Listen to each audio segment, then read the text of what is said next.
and that we may learn to trust you. Help us, Lord.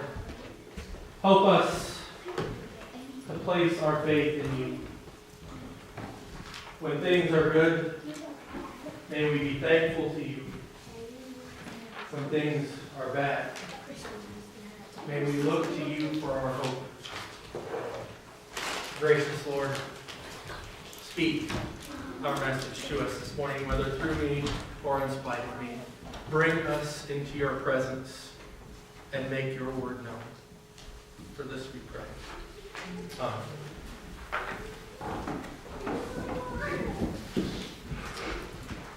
So today marks an abbreviated series on the book of Job. It's abbreviated so that I can try to get it in before Lent. But it'll cover a lot of the life of Job, a lot of the story of Job. And Job is not one of those passages that often gets a lot of attention in sermons. Most lectionaries, which are these lists of what to preach and when, that cover most of the Bible, usually skip over the book of Job, or at least most of it. And there's some reasons for that. There's a lot of problems with the story of Job. Places where the theology is poor, and some other things. But what I find in the book of Job is that even if there's some problems, there are some truths that are to be found in the book of Job. And part of finding those truths means that we have to start with an understanding that Job is not and was not meant to be a history. And by that I mean it is not so-and-so did this and this happened, there is not facts. It is written as what is called wisdom literature, which is a story that is designed to teach wisdom. And so this is not necessarily a factual story. It is a story that early Jewish priests and stuff would have used to teach a concept to the people, much like Jesus' parables. You know, the ones about the men and the seeds getting thrown on the road, all those stories that no one actually went and did that per se, but there is something that we learn from that story. So we have to know that Job is one of those stories. It is a story that speaks about how we experience God. It is a story that speaks about how good things or bad things can happen to good people. It is a story about how people react to when those bad things happen. And I think it's in that truth that we can find some comfort, that we can find Jesus' hope. So one of the first things that I'm going to point out as something that is story and not fact is this whole scene with Satan and God. First of all, we pretty much can assume that no human was actually there in the court of heaven to sit there and record down God and Satan interacting. It's a story. It also is a story that I don't think that God necessarily gave down, because if we actually listen to that story, we get a kind of sadistic picture of God where God is like, hey, this guy's been a great follower of mine, so Satan, check him out. Check out how great he follows me. And yeah, go ahead and mess with him and, screw up his life, because he's been so good to me that, I'm pretty sure he'll still be good to me and stuff. It's this almost arrogant God that doesn't actually care about people. But I think there's truth in that, in the way that we feel. Because I think as people, there are times where we feel that God is playing some kind of game with our lives, or that God is punishing us, or maybe we're just at that point where it's, why me, God? How can all these things happen to me? And we need to have some way of explaining that. And I think that's what this author was trying to do with that story. So let's hear the story of Job. Job was a great man off in the land of Uz. He was blameless and upright, fearing God and turning away from evil. I mean, this was the devout follower. This was like the greatest guy to ever know. I mean, he was so great. He had 7 sons and 3 daughters, and he had all the wealth in the world, the biggest farm that you can possibly imagine, and servants. And his family was so great. All of his sons and daughters would get together every night and have meals together in each other's house, and the 7 sons would each host, and they would rotate each day of the week, and they would make sure their sisters were taken care of. And every day at the end of the feasting, Job, being as devout and as faithful as he was, would get up, he'd get up early in the morning, and he would, in the evening he would consecrate them, and then in the morning he would rise up, and he would offer burnt offerings for each of his children, in case they had sinned the day before, even if that sin never actually happened, but was only a thought in their head. He would offer a sin offering to ask for God's forgiveness for them. That is how devout this man was.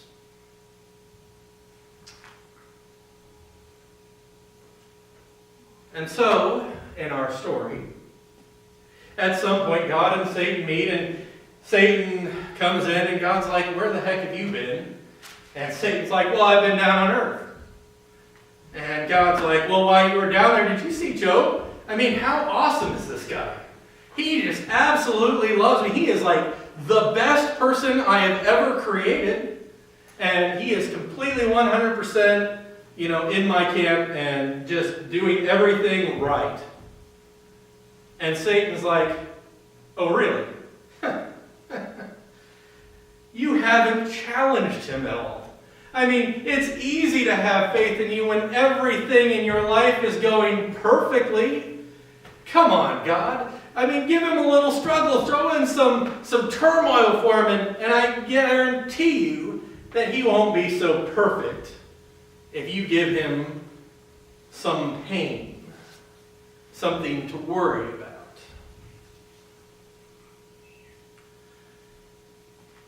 And so, God, in our story, in his infinite wisdom and grace, and in his infinite belief in his servant, says, "By all means, Satan, I have so much faith that this man loves me that much that you can do whatever you want to him as long as you don't touch him yourself. As long as you don't give him sickness or something, go ahead and do whatever you want. Take away all of his stuff, kill his family, have at him. He'll still be my faithful one." That's how awesome he is. So Satan's like, "All right then. That's a bet. We're going to see what happens." And so Satan goes down to earth, and we find out that Satan sends in the armies, and they take off with Job's cattle, and they take off with his donkeys, and they take off with all of his camels and his sheep and everything else. And Job is left destitute. All of his riches, his fortune, his job is all gone now. And then Satan, brings in this windstorm, and the house in which all 10 of his children are in at one time falls down on them, and Job then has to bury all 10 children.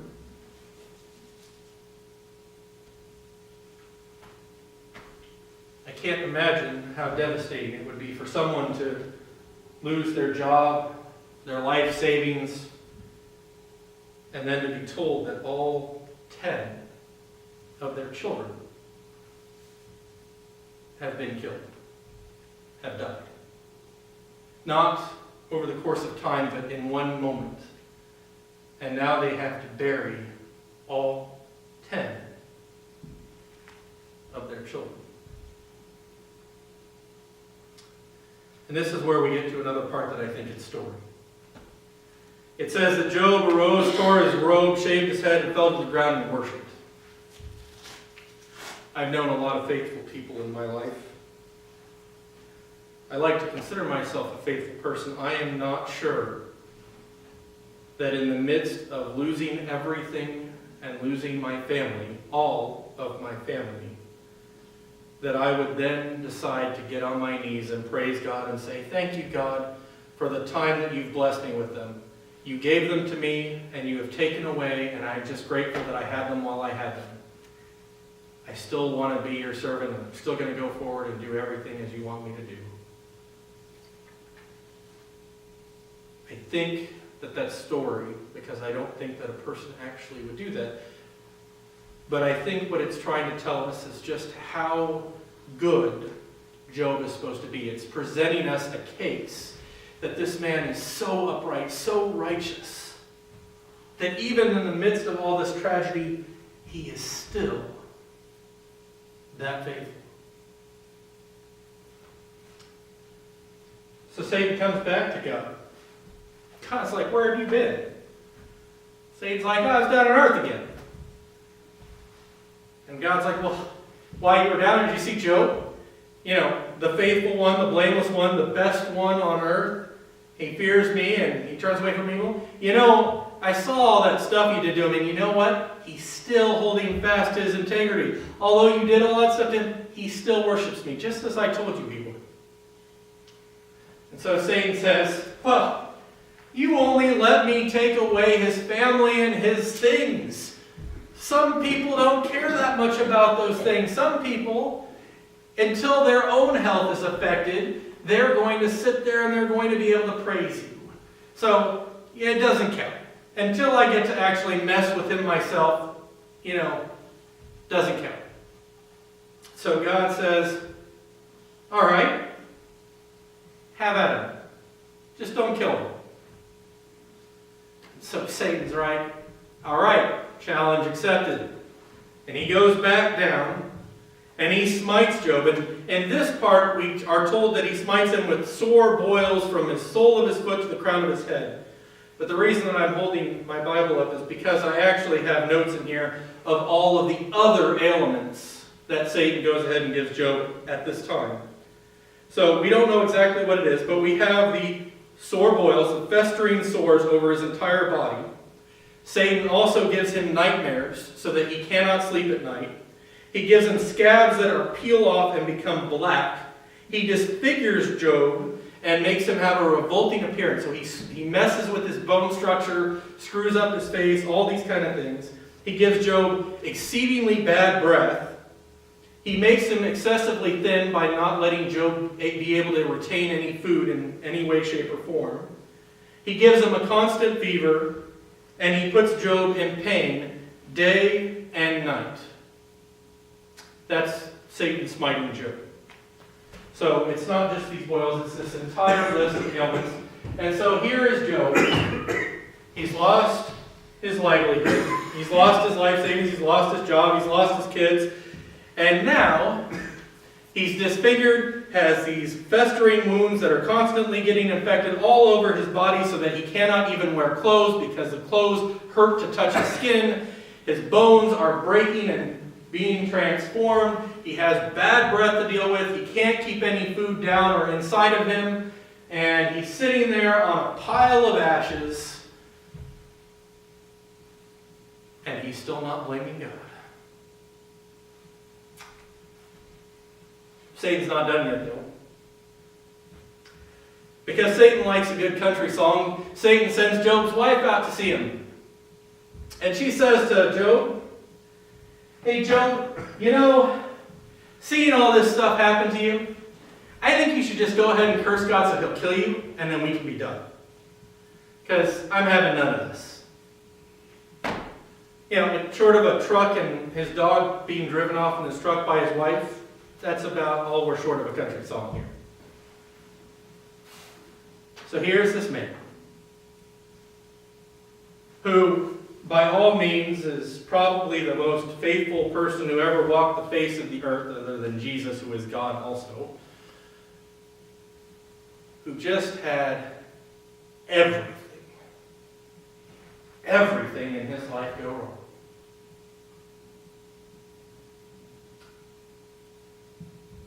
And yet, he still trusts in God.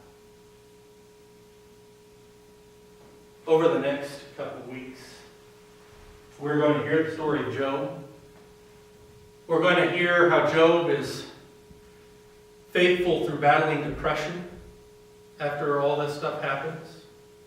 We're going to hear how Job has to deal with friends and neighbors and everyone else sitting there giving him the platitudes to try to make him feel better, or blaming him for the things that happen, or all of the different ways that other people around him react to try to explain why this bad stuff happens, because, in their minds, bad stuff doesn't happen to good people.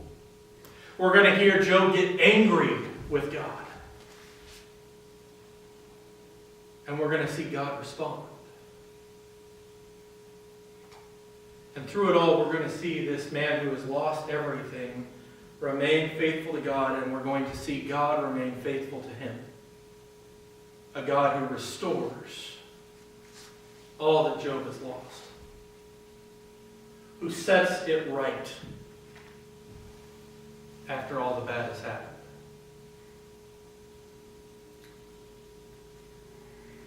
That is where we're going.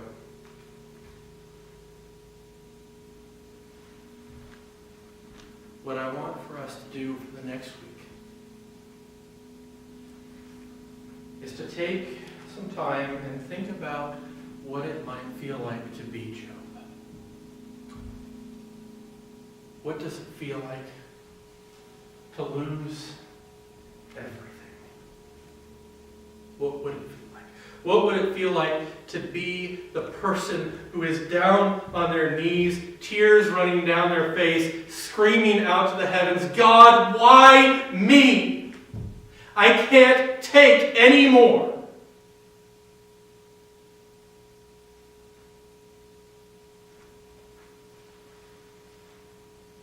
And as we put ourselves in that place,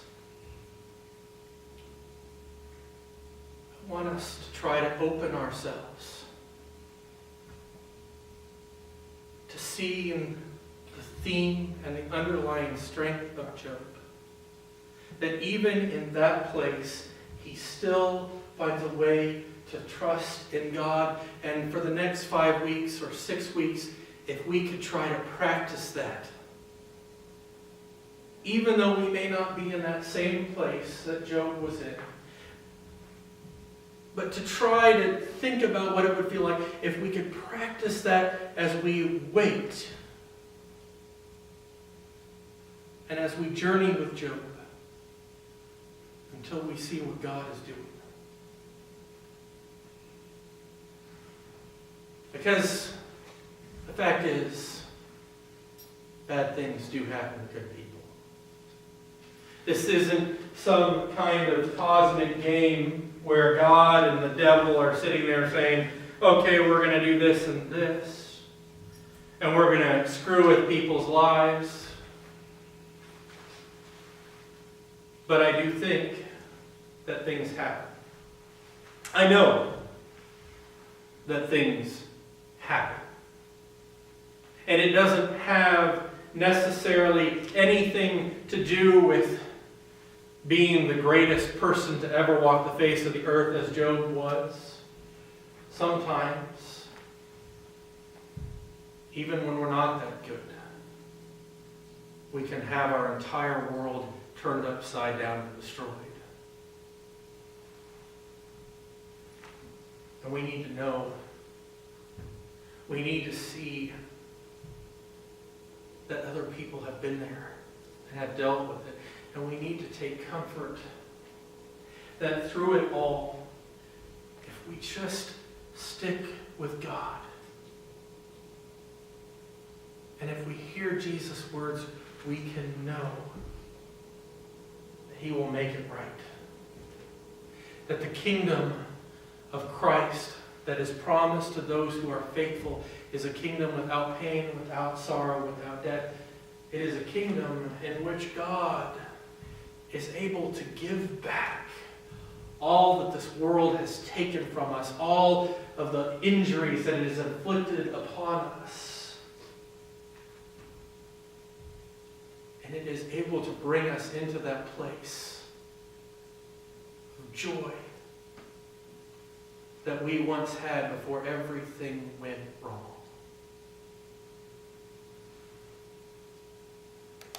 Sometimes we have to trust, even when it's hard.